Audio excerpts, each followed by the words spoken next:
Now we are live, yes. Go ahead and take a moment.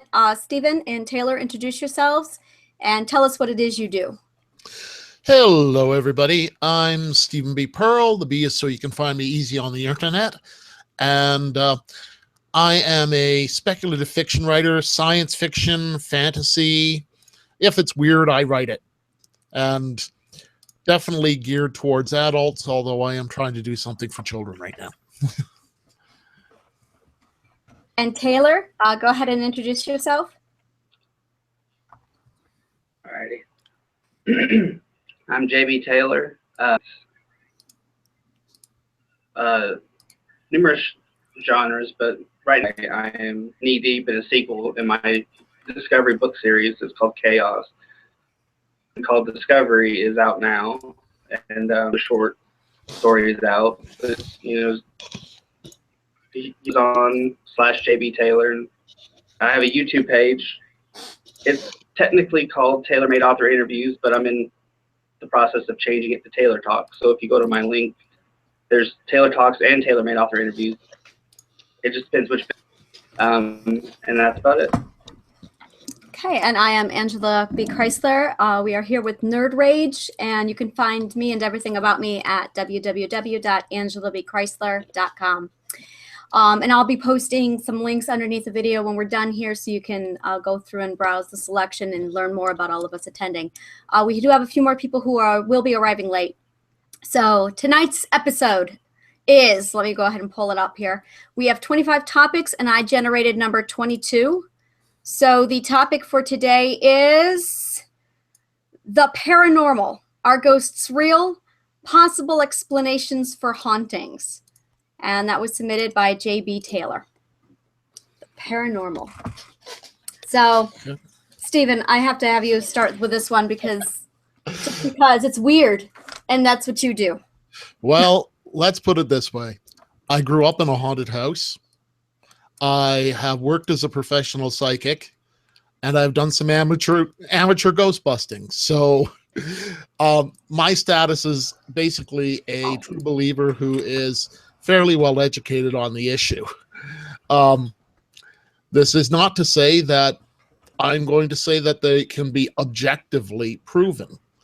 Given the body of evidence that's available, the only scientific stance to take is, I don't know.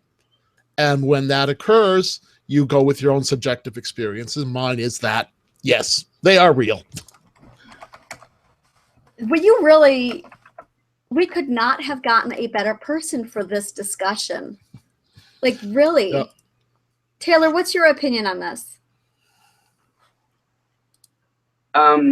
Just from personal experience, I don't know what the explanation for them is.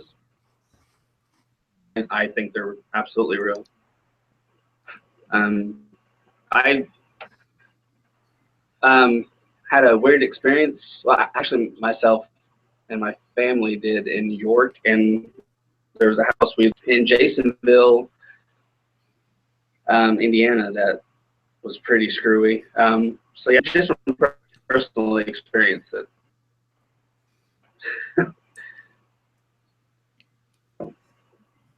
That's interesting. I have a very, I'm going to be the oddball in this one. I don't believe they're real. And there is, I really wish science would get a little bit more into this. And this is a topic I've had with my husband for a while as to whether or not they're real or not. And he provided a very scientific, logical explanation for them not being there.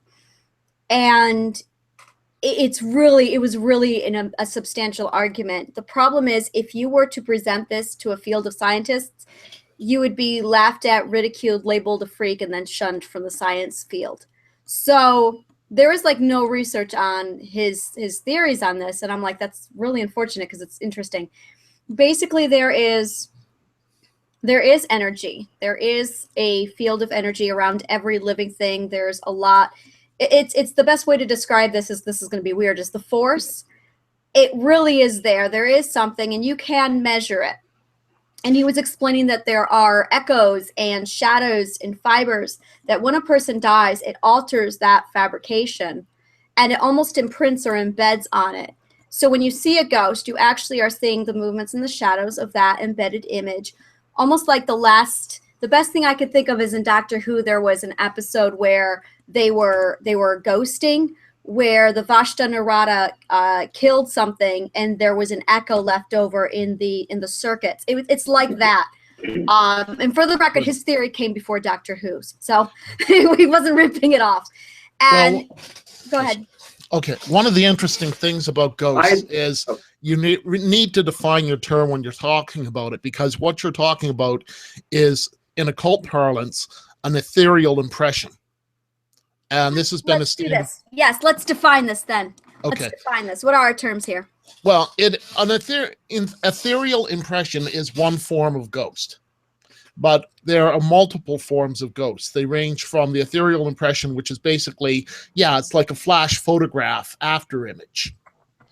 Then you have the ones that are considered to be spirits that are trapped on the earth plane. And then you have a different category, which is up from that, which are visitors, which can basically pop back and forth between the earth plane and the spiritual realms at will. And the best way to equate those is to think of them as somebody skin diving, because the physical body supplies the energy our spirit needs to subsist in the physical realm. Consequently, the visitors take a deep breath and pop into an environment where they are not really suited to survive long term, do whatever they're doing, and then pop back to the environment that they actually can function in. Mm-hmm. So those are there are people divide it up even more, but those are the three main types that come to mind right off the bat.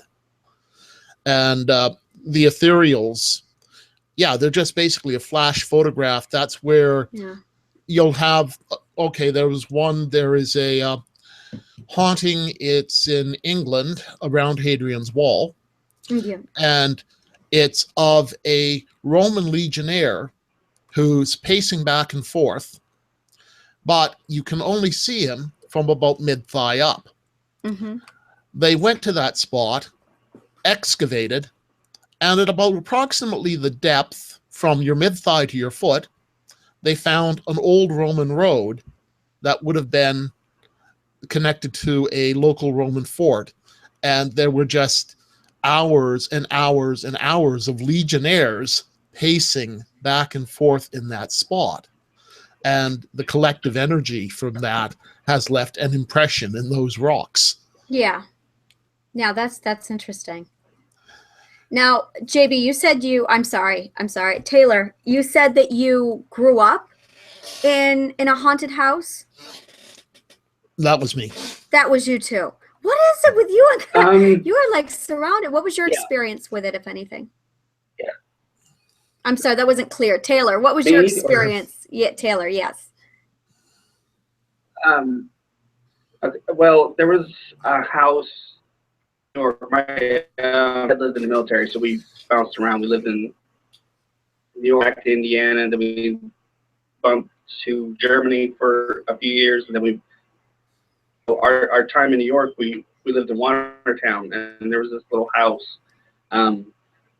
My mom and dad were drinking with a friend in the kitchen or in the living room, and we could hear them having a good time in there. And then all of a sudden, what the hell is that? And then there's some like beer bottle knocking over chairs, and my curious because we're kids. Kids are, and so we went to the kitchen, found like a raccoon or something got in the room. They like shoved past us. They were following something. We couldn't see what it was, and then they threw open the closet door, and in between two winter jackets was a face. A perfect face. That was the first thing. And then our house, and it was as if it was just like a head was resting in between. It was there. Mom slammed the door, and I think it was for a half hour, 45 minutes, maybe an hour. He and or my dad or the friend would periodically open the door, and it would still be there. And I think it was there that whole time. I don't know how long it was there. I have to Every time they ask, opened the door, it was there. did anyone touch it? Yeah. What happened when you touched? What my mom says, because she actually just brought this up, I think it was a week or two ago. Whenever they moved, it moved, but it was only to the left or to the right. And it was, yeah, it was just weird. It just, like, it went from the kitchen, and then it went from, like, the table around, and then it just shot into the closet, and then it just hunkered down between those two jackets. And, like, if they took a step toward it or if they went to close it, it would kind of bother. But she said that was only just a teensy little bit. For the most part, it just stayed right where it was between those two jackets. And she said that she'll never forget it. I didn't see it. I just had to go by what she said and what my dad says. And they said it looked like a face, like someone was just hunkered right between those two jackets. So that was that house. And there's actually some, I don't know why I brought up the two when I was younger. The house in Jasonville,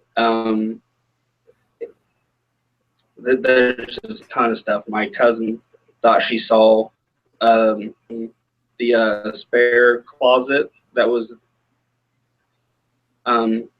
it's hard to house.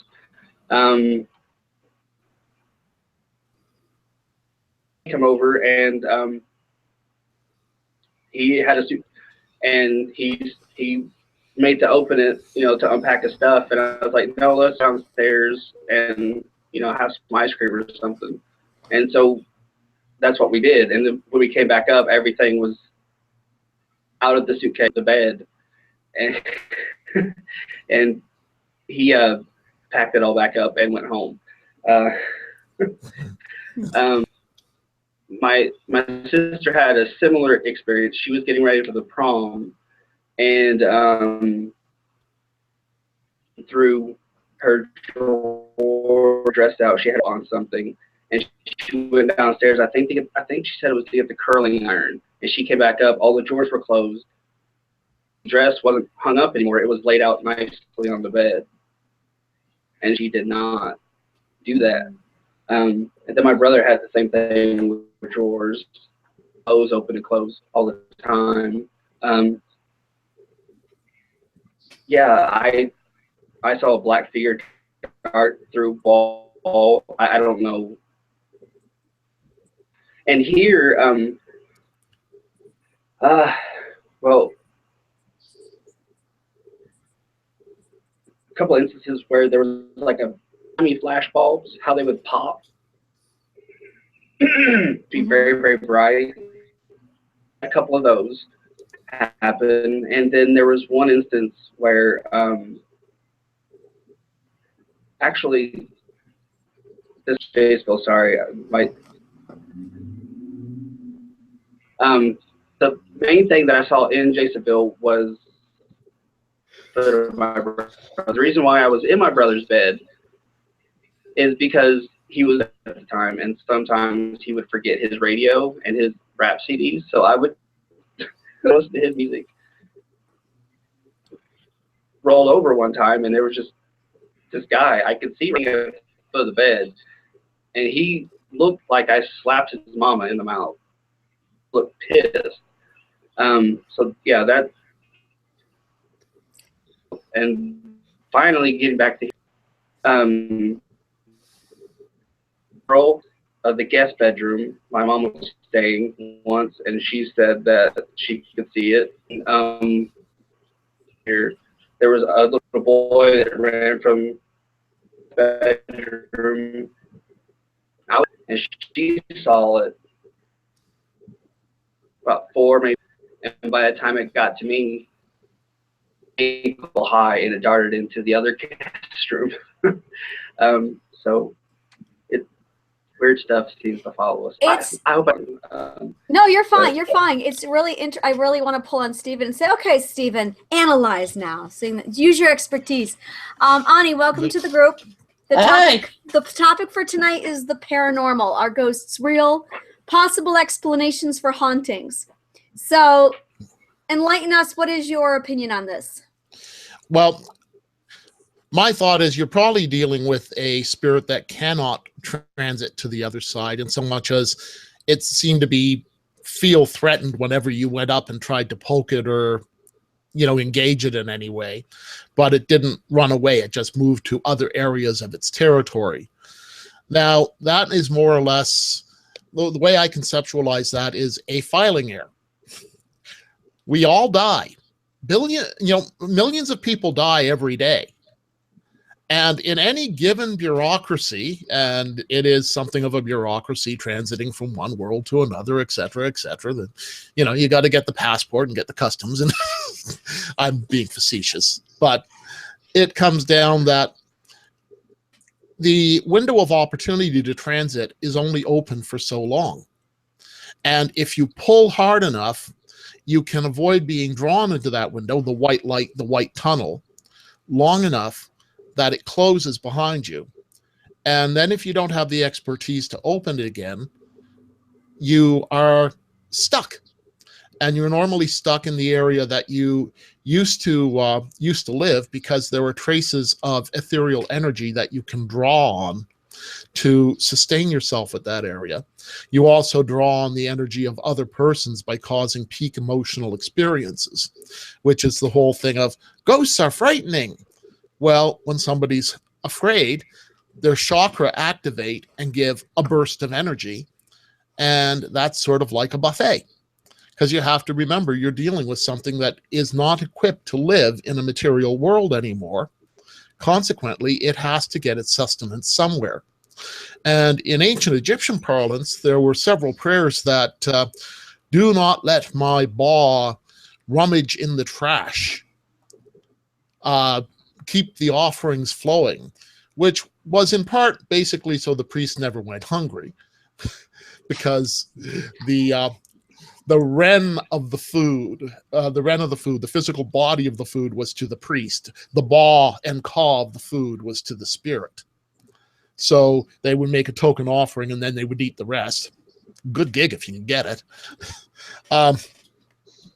But basically the way that I would interpret that spirit is one that is stuck here because it doesn't know how to go anywhere else, and it missed its window of opportunity to go someplace else. Mm-hmm. And that's the type of work that I used to do a little bit of. Yeah. Of just, okay, here is the door, here is the boot. You can figure out the rest. Yeah.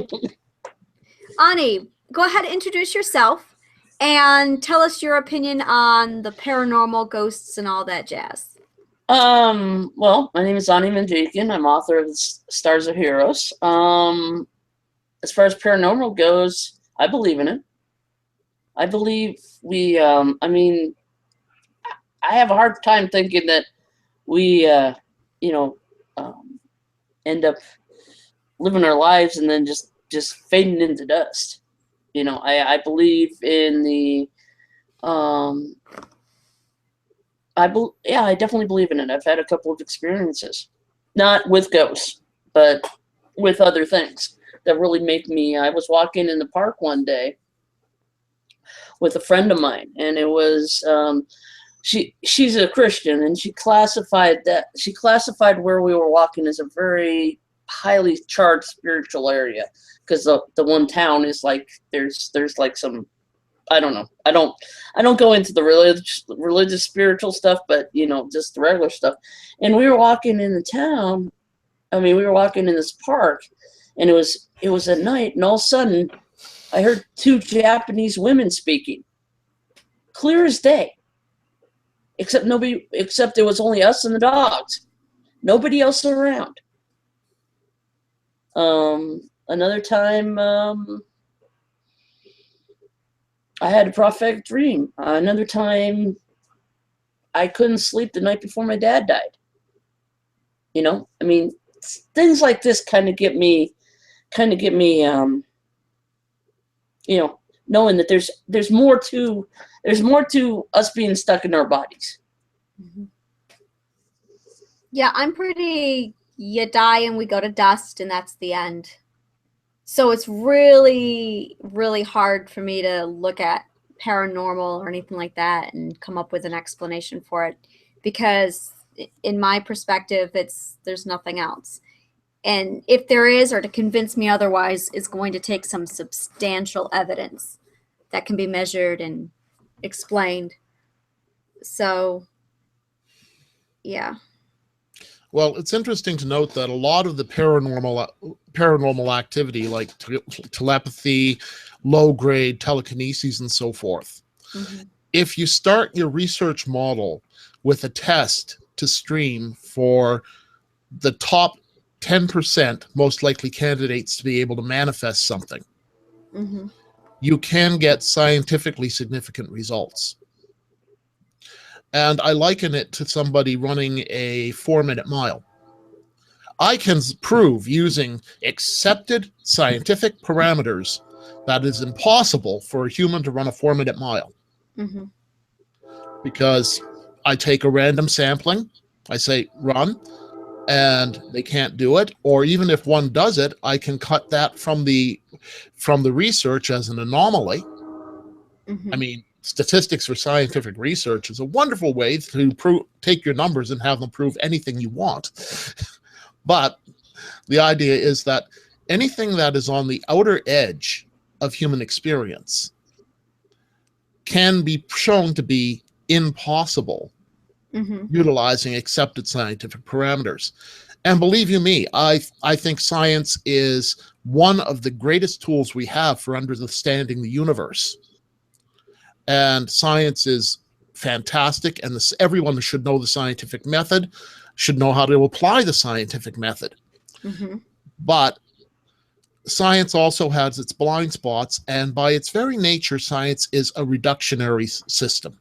It removes and removes and removes and removes and removes until you can test for one small aspect.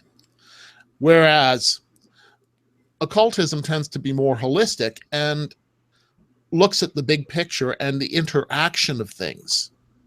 And I think that an acceptance of a degree of both with an open skepticism is basically what you need to do to get anything approximating an understanding of the universe. Note I say approximating. Yeah. What took place in your life that at one age you just woke up and said, I want to be a professional psychic. I want to be a ghostbuster. Like, at what point in your life, what tipped the scales for you to wake up and go, I'm going to do this? Oh, God. Well, as I said, I grew up in a haunted house.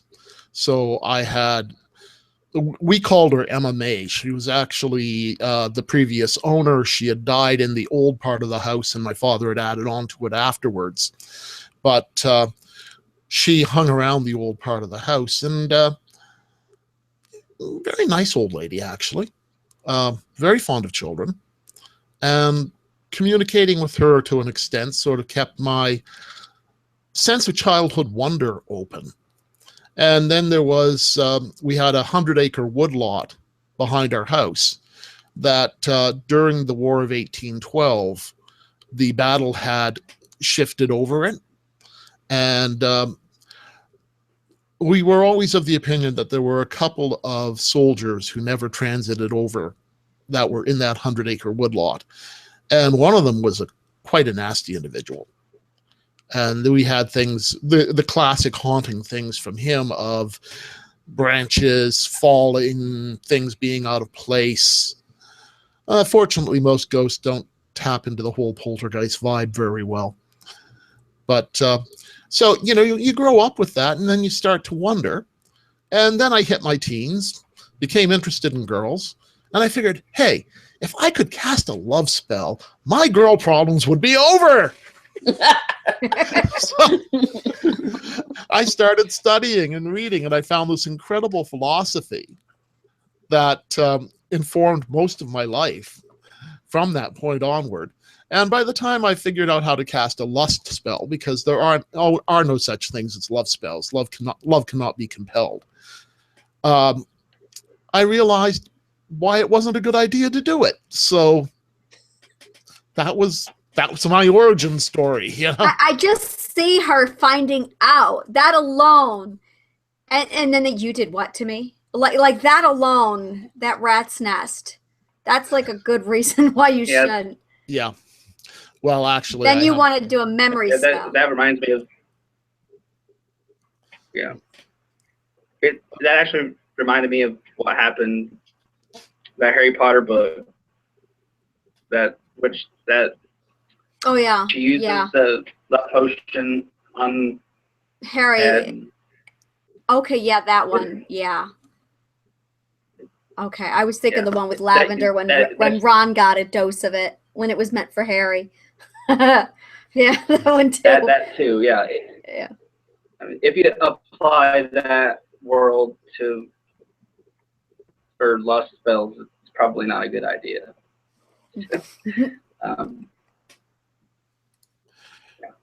Things to avoid. I know of one divorce that occurred because of exactly the situation that Angela was saying. Started on false premises and did not go well. When the woman found out, it was bad.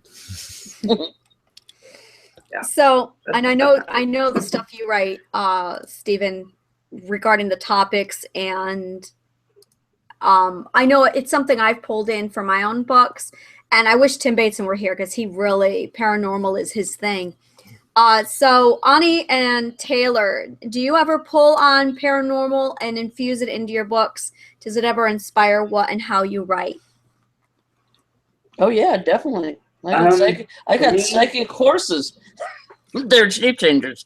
I was inspired by Prince Anthony and his The Apprentice Adept series, where there was a connection between the horse and the other Elizabeth Moon did the same thing.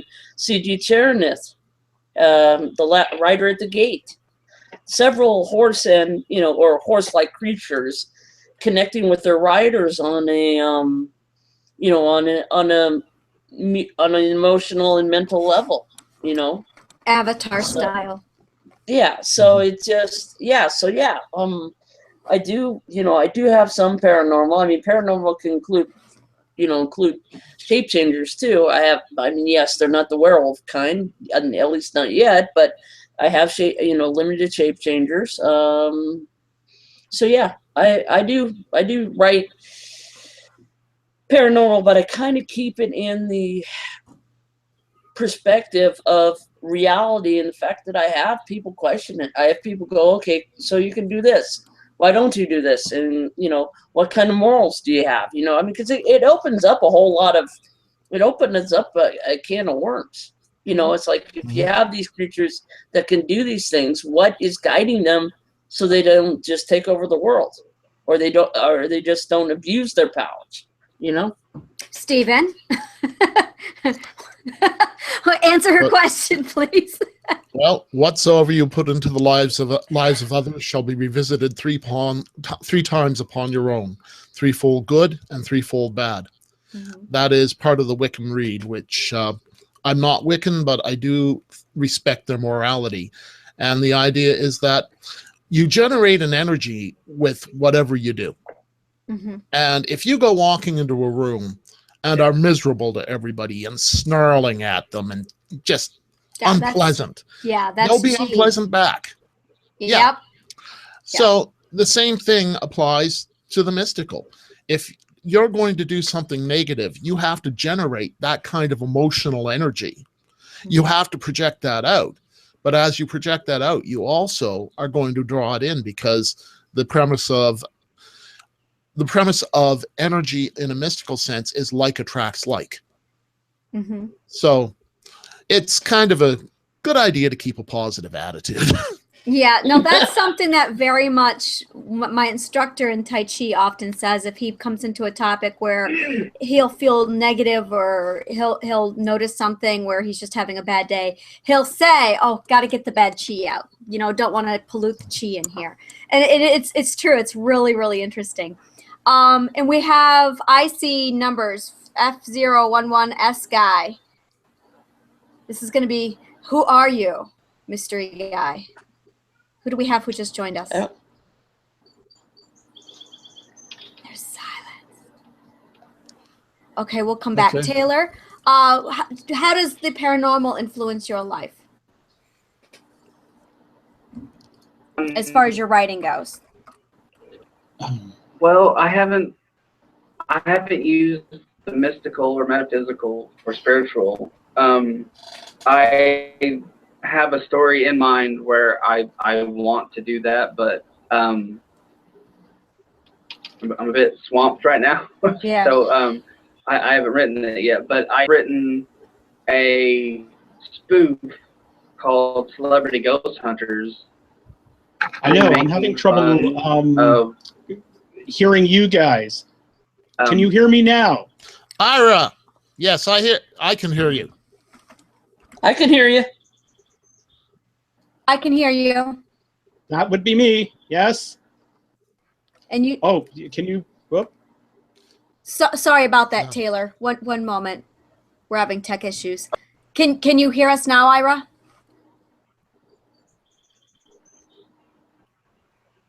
Okay. Go ahead and continue, Taylor. You said that you're writing an awful lot and you have a paranormal piece that you are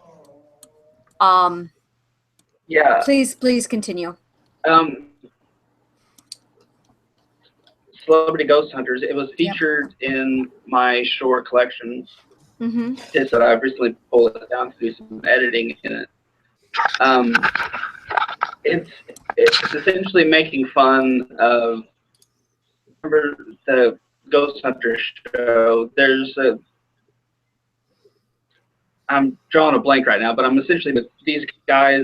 They're on like sort of USA channel, and they just jump at shadows and scream and and pretend to see stuff. That's why I made fun of it. But that's as far as I've gone. For as much as I should use it, but I'm too busy with science fiction, I guess. Yeah. Yeah, I know it's really not. I have the same problem with mine where I'm more into the fantasy. Very, very rarely do I touch on paranormal. I'm wanting to, but I'm just not there yet. Stephen, I know I'm going to try and bring Ira into the conversation. Stephen, I wanted to save you for last on this because I know how has paranormal influenced your writing? Well, massively. If I'm doing a magic system in a book, I normally base it on the Western esoteric system.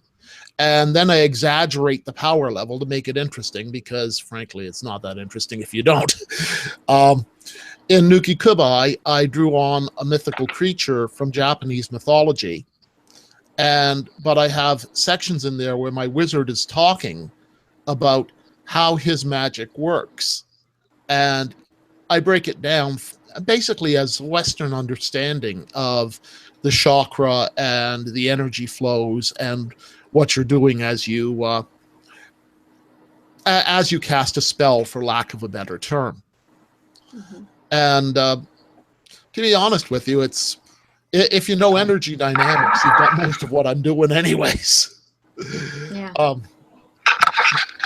also in World Apart, I put in a parallel Earth that has different physical laws, so magic does work there like it does in the storybooks. But I go into this section of, there's a university professor of magic, and he's stuck teaching Magic 101 to a bunch of first years. And so he's giving this very a truncated lecture of, well, the psionic particles are affected by the will, by the human will, and blah blah blah blah. Actually, I had one critic saying that it made her doze off, but it's relatively short. It's not that painful. It's only 2 paragraphs. But yeah, I let reality inform me as much as I can, and then to make a good story, I will beef it up. It's fun. Yeah. It's wish Okay. fulfillment. It is. All right. Ira, we're going to go ahead. Let me see if I can't unmute your mic. Let me see here. I'm not sure. You are currently muted, Ira. To unmute, if you're on a PC, at the top center of your computer, there is a mic and a camera. Am I coming through now? Yes, Yeah. we can hear you Yes. now. Yes. Woohoo! Yay, welcome. Yay, technology! We can't see your face, but introduce who you are, what you write, and then we would love to know your opinion on the paranormal and whether or not ghosts are real. Okay. I write humorous science fiction primarily. My main project is the alternate reality news service. They send reporters into other dimensions, and then they to this dimension news articles about what they find. In that series, I also have a series of novels that deal with travel. The idea is that travel between the multiverse, but for physical reasons, you want to limit it as much as possible. So there's an organization called the Transdimensional Authority. They're the police, if you will. They're the 5th book in that series. I live there, available any day now. Now, you wanted my Your opinion on ghosts, the paranormal? It's home, and experience. I was going to get to that. Experienced it. My sister swears that she's had places in our basement where I'm currently talking from. So let me. We're just like waiting. So you're looking around. Do you see anything unusual happening then? I think we lost him. Is he there? People have to. I guess ghost got him. Yeah. The mic is coming in and out. I will say, Ira's alternative reality books, they made me laugh out loud in a dentist office. Wow. Yeah. And I hate the dentist. I'd put him up there with any of the comedic science fiction writers. You know, I'm ashamed. I only know one, and it's Douglas Adams. well, Terry Pratchett. Love You know, I put out Ira right up there. And we lost him. Oh, yeah, there he goes again. Right. Do you have, if you have his web link, send it on over and I'll post his books under the dialogue. Let me see if he's coming in anywhere. Oh, he is back. Wonderful. Okay, can you hear us, Ira? I'm like eager to talk to you. And it's like waiting for the tech to work itself out. It's the ghost. I'm telling you, it's the ghost in his in the basement. Interestingly enough, that's one thing they are actually rather adept at, screwing up electrical appliances. Yeah. Edison actually did some interesting work with that, where he set up a random electrical generation field that the premise was the ghost could come in and alter it and actually cause the speakers to produce sounds. It never worked out all that well for him, but the theory behind it was not completely out to lunch. Are you with us now, I Ira? heard one can you theory hear that I us? like to. Go ahead, I Taylor. can hear you all. Can you hear me? Yep. Yes. Okay, good. Go ahead. On there, I was listening to Michio Kaku. I don't know if you know who that is. There's a theory out there a while back that ghosts aren't actually like the spirits of the deceased, but sort of people from other dimensions, like another like multiverse or something like that. And I was curious if you've ever heard of that and what you think of that. Because to him, it's just you who's accidentally popping over for a second. I haven't heard of it. I haven't heard of it either. But that would actually be a scientific quote unquote explanation. I've heard of it, but I just sort of Yeah, rolled it into the idea of having an afterlife and they're popping in like the skin diver I was mentioning earlier. That's what it made me think of. He just, yeah, I thought that was kind of interesting. I didn't know if you've heard of it. Yeah. I don't know what ghosts are, but there has to be an explanation because rampant. Rampant. That's a great. Yeah. Now, there is a difference between poltergeist and ghost, and I do credit this clarification to J.K. Rowling because she did a great job clarifying that Peeves was a poltergeist and not a ghost. And I would love, Stephen, what's your explanation of the difference between a poltergeist and a ghost? Basically, a poltergeist has mastered the trick of tapping into a physically or psychologically injured person, sucking energy out of their aura and using it to cause effects. Yeah. And if you look at poltergeist phenomena, they actually go out is a field force grid from the individual that the energy is being drawn from. You locate that individual and you can draw concentric circles in the center. Heavy things can move fast. Next circle out, you have to either sacrifice speed or mass, and even more so on the outer circles. So that was actually something that we were able to chart in researching cases. It still astounds me. Manifested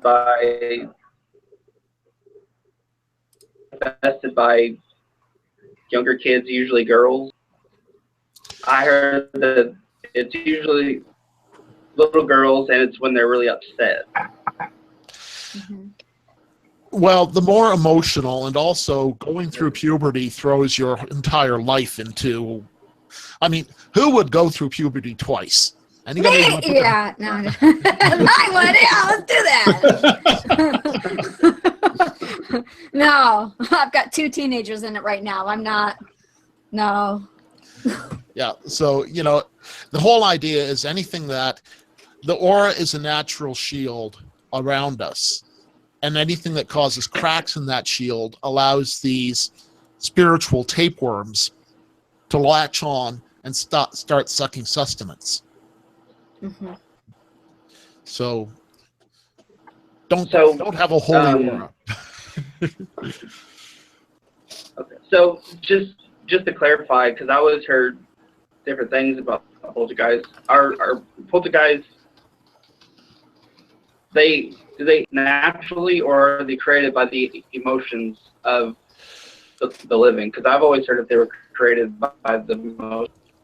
You can get both situations. And this again is assuming my subjective reality where I hold these things to be true. I will not say scientifically they are true. There's a difference between my subjective reality and what can be objectively proven.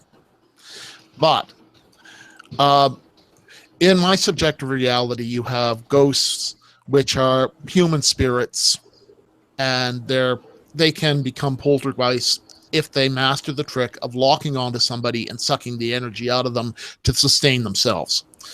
You can also have what's known as an artificial elemental, where repetitive thoughts focus so much energy into the ether or the astral plane that it starts to shape it, because these are both very malleable to thought. And these artificial elementals can then suck energy and start to do things, cause material effects. And then you have spiritual entities that were never human who might pop in and decide that they are going to pull this same stunt. And that's, if you're looking at things seriously, that's one of the first things that you have to assess when you go into a case. And sometimes you get very sad situations that come out of that. Do you think there is a demonic at all? Because I have religious family who think primarily they're just demonic elements. I think there are many intelligent creatures other than humans that have a spiritual existence. And if you get one that has a nasty disposition, you could call it a demon. The term demon actually comes from a Sumerian word that would translate better as disincarnate. But yeah, so do I believe in demons? Under that definition, yes, I believe there are low-minded spiritual entities who will cause problems if they can, especially in light of they want to have you to have that peak spiritual experience so they can suck that energy.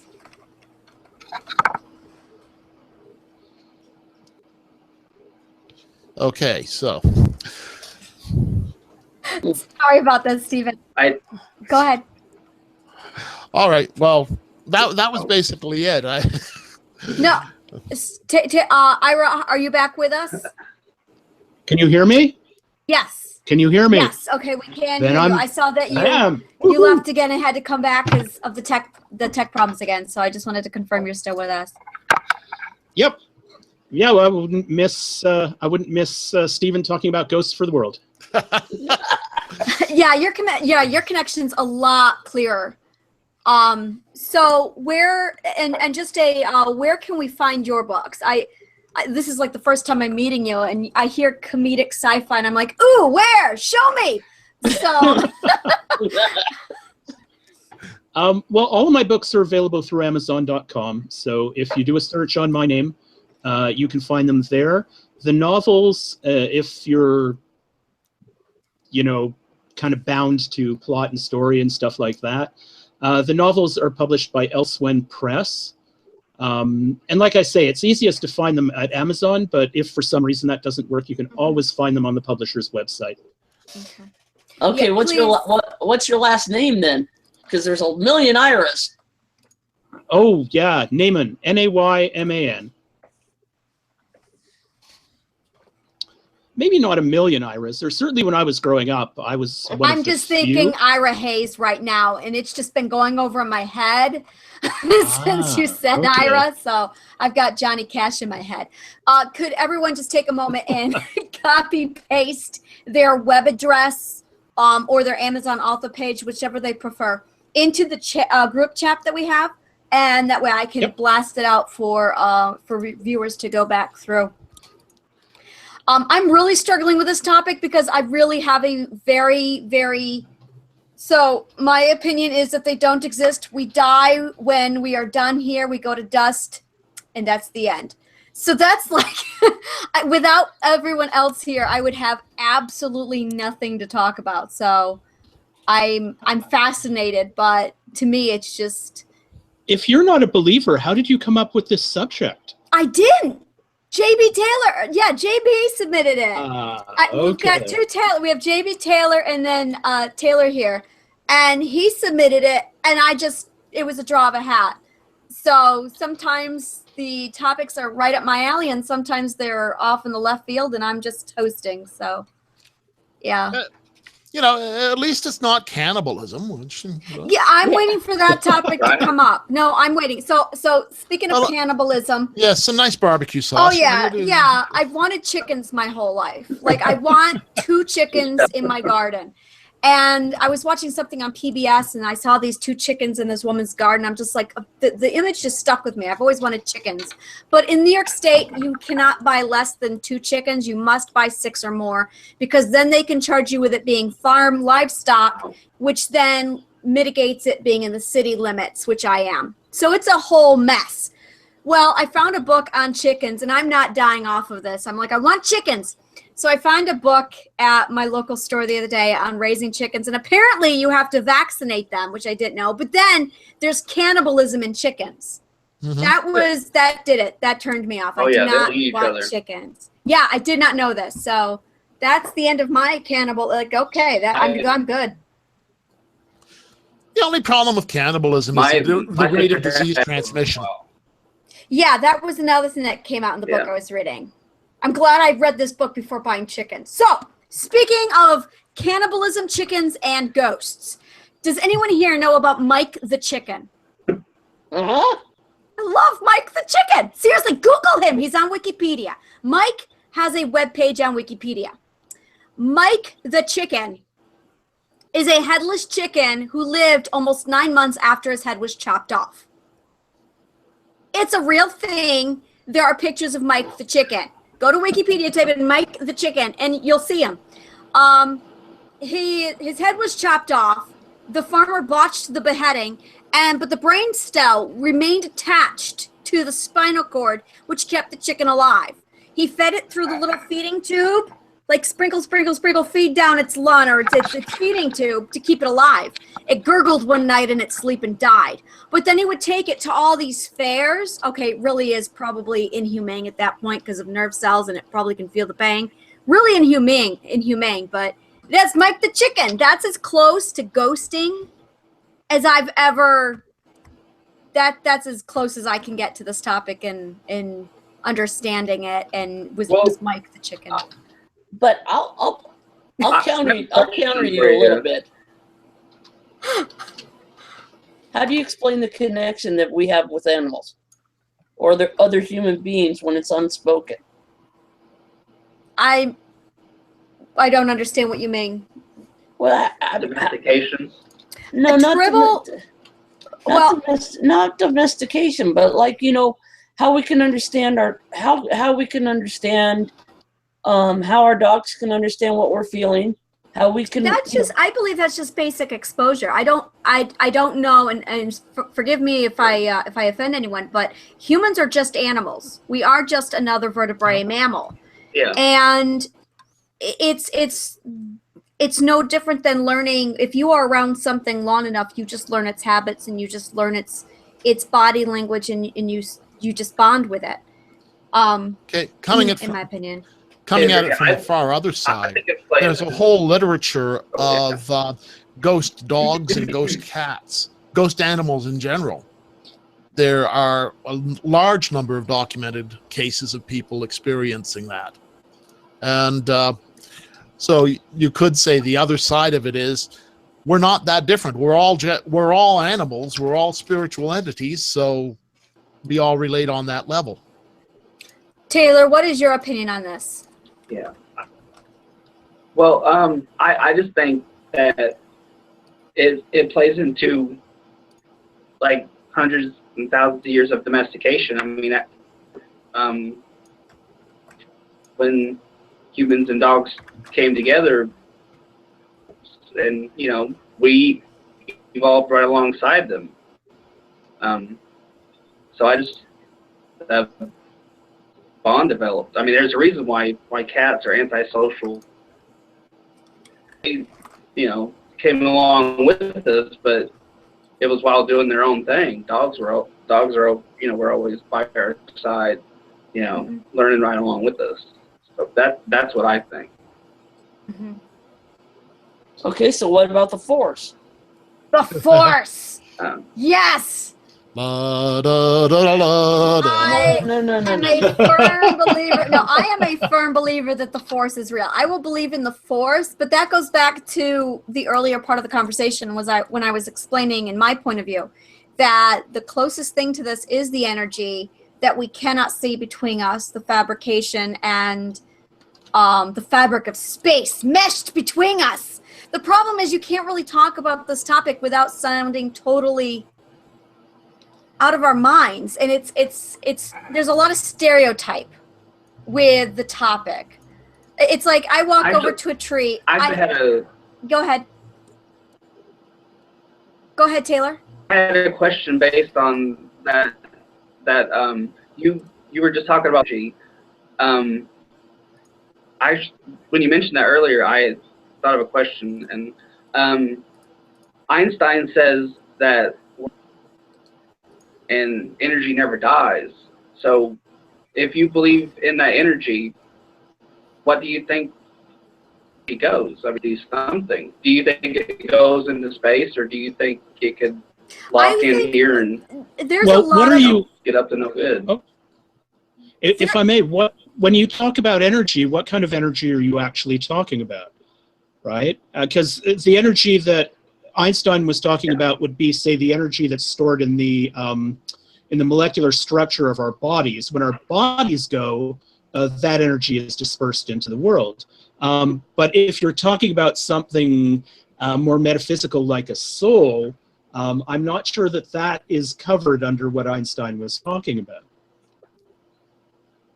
Yeah, I mean more of not the one you spoke of before. I think what words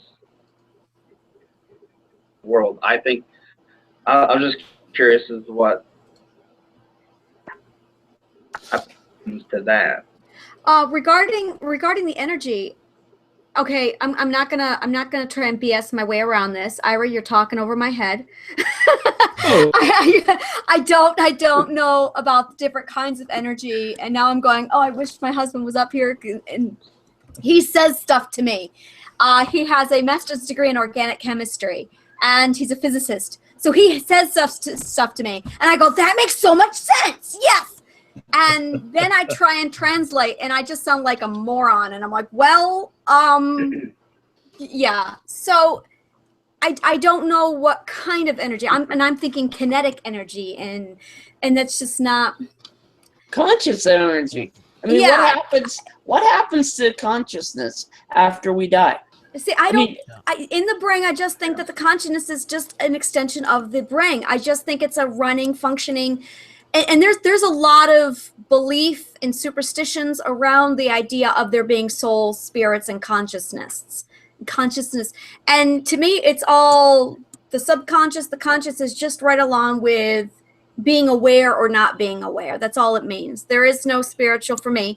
There is no spiritual. There is no extension, and there is no such thing as a soul. There's just emotions are powerful. And I think a lot of us feel that. Go ahead.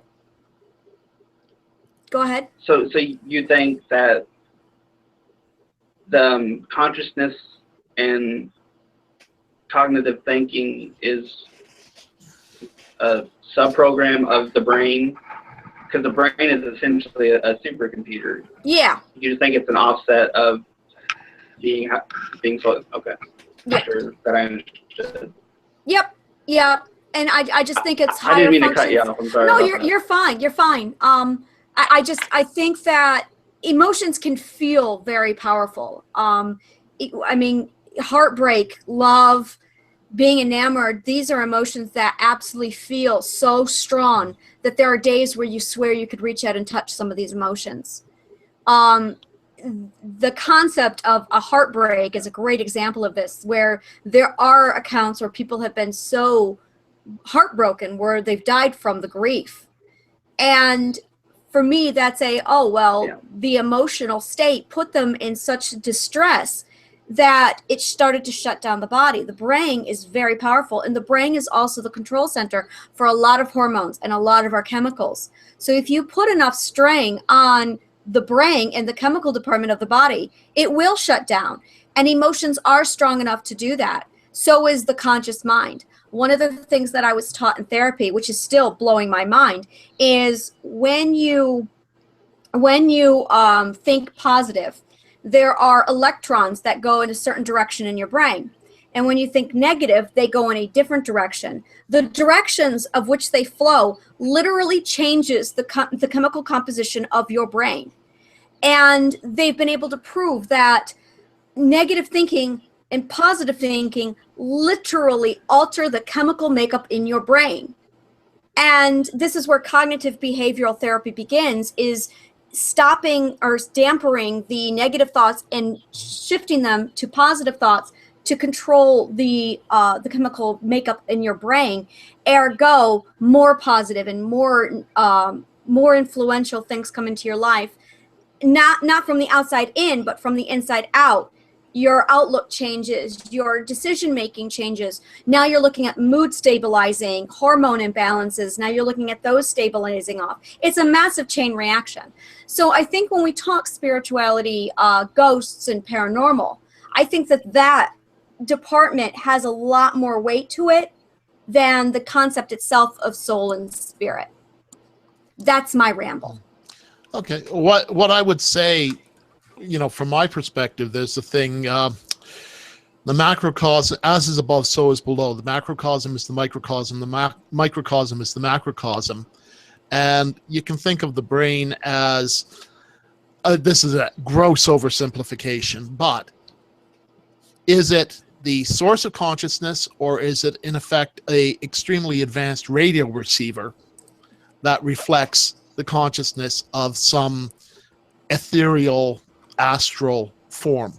Now, as I've said before, I am not one to say that I'm right, no, I'm right. It's sort of, I don't know is the only scientific explanation. It's what your life experience has led you to after that. And but I look at things like, well, as is above, so is below. It was just another way of saying what Sir Isaac Newton stated, that the laws of physics and chemistry were consistent throughout the universe. So he actually stole that from occultists because he was an occultist himself. No, really? Yeah, Sir Isaac Newton. He was a card-carrying member of a couple of societies, and also a bit of flake, to be honest with you. Stephen, you're blowing my mind here. Was he a Freemason, or am I thinking of someone else? Is that what you mean? I think Sir Isaac Newton was a Freemason, yeah. Yeah. He was also rabid into astrology. That's fascinating individual, but like I said, he kind of carried a little bit beyond the pale. I am going to go ahead. I think we are closing up here. We're at our 8 o'clock hour. So I'm going to go ahead and give a shout out to everybody here. Thank you very much for showing, for arriving, for joining us in the conversation. All of our links, Facebook, websites, whatever you have, whatever you've given me has been posted under the video. So if you want to learn more about any of our books, you can stop in, take a look, scroll through, and learn more about us. You are always welcome to become a participant next month for Nerd Rage. The information is at angelabchrysler.com/Nerd Rage. You can submit your own ideas for topics. You can volunteer to become a participant, or you can watch previous episodes. And that's all I have to say on that. So thank you very much. Your cat is shredding something in the background. She is. She is shredding her cat hole. So I'm good with okay. that. As long as it's not something you wanted to save. No.